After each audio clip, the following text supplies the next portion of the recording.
Savji kitchen आई की रसोई यामध्ये आपलं सर्वांचं स्वागत आहे। आज आपण बनवणार आहोत कोशिंबीर पराठा। तर मी हा मसाला जो आहे तो आधीच बनवून ठेवलेला आहे, याची रेसिपी मी तुम्हाला पाठवेल। तर हा कसा बनवला आहे ते एकदा आणखी सांगते। तर हा सांबार मी चिरून वाळू टाकलेला होता आणि तो सुकल्यानंतर मी त्यामध्ये खोबरा किस, तीळ आणि थोडा तळलेला कांदा टाकलेला आहे आणि तिखट मीठ, त्याचप्रमाणे थोडा चाट मसाला आणि काळा मीठ। तर हा मसाला मी तयार केलेला आहे। तर तुम्ही मेथीचे पराठे, त्याचप्रमाणे मुळाचे पराठे, बीटचे पराठे हे खाल्लेलेच आहे, पण आज मी तुमच्यासमोर शेअर करणार आहे कोशिंबीर पराठा। तर यासाठी मी साधारणतः 2 वाटी एवढं आटा पण लावून घेतलेला आहे। तर मी तुम्हाला आता पराठा करून दाखवते।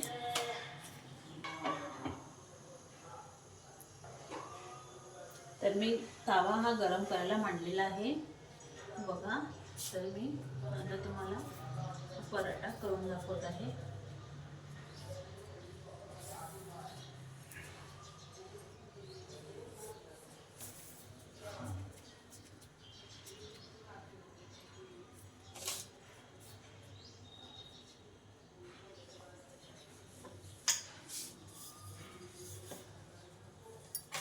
खूप छान वाटते हा पराठा, एकदा तुम्ही नक्की खाऊन बघा।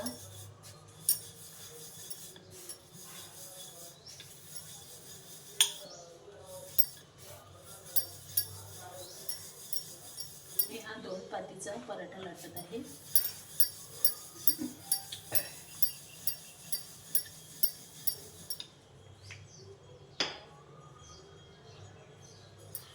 जे लोक सांबार खात नसेल ते पण खायला लागतील,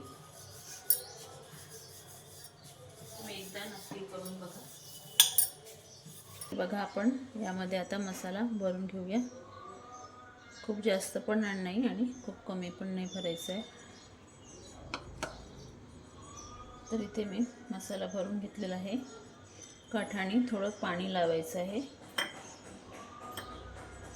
जेणेकरून जो आपला पराठा आहे तो फुटणार नाही, आणि याला छान दाबून घ्यायचं आहे।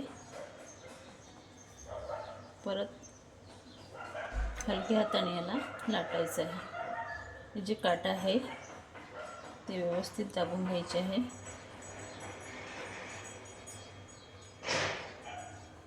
आणि याला परत एकदा काठाने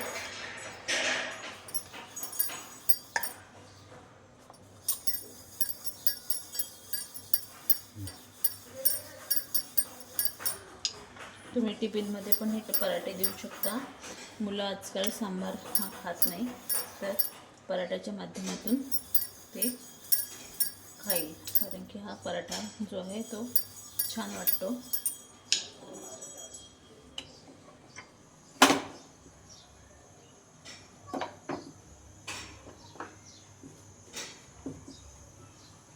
अगदी कमी तेलात हा मसाला पण तयार होतो।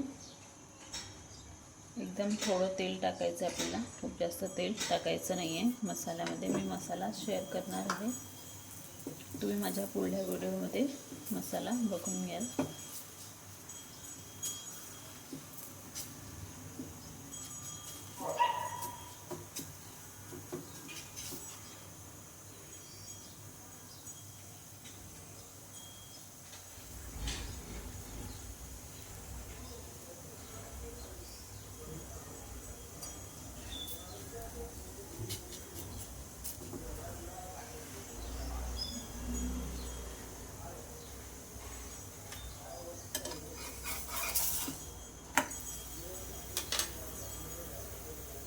दोन्ही साईडने आपल्याला थोडा खरपूस येईपर्यंत होऊ द्यायचा आहे। आणि जी आपण कणिक भिजवतो त्यामध्ये थोडं मोहन द्यायचं आहे, त्याचप्रमाणे ओवा पण घालून द्यायचा क्रश करून। तर तो त्यामुळे पराठ्याला जास्त तेल लावण्याची गरज नसते आणि पराठा एकदम खुसखुशीत होतो।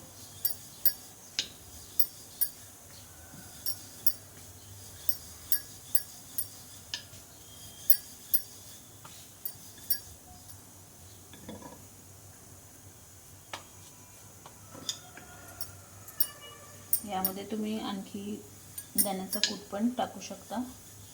थोडी तीळ टाकलेली आहे.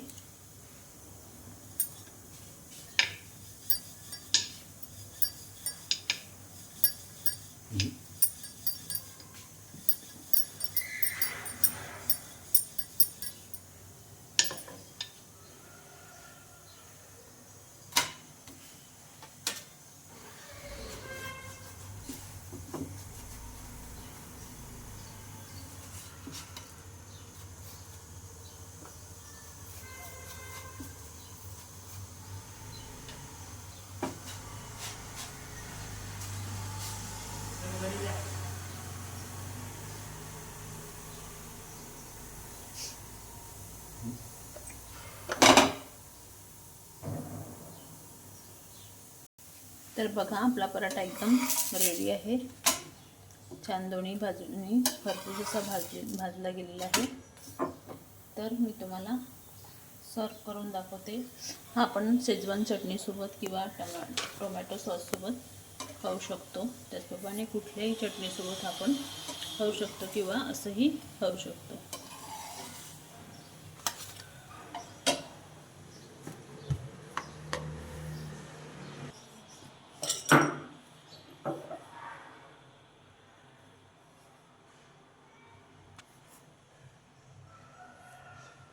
तर बघू शकता तुम्ही, अगदी छान झालेलं आहे. याचं स्ट्रक्चर वगैरे अगदी छान झालेलं आहे.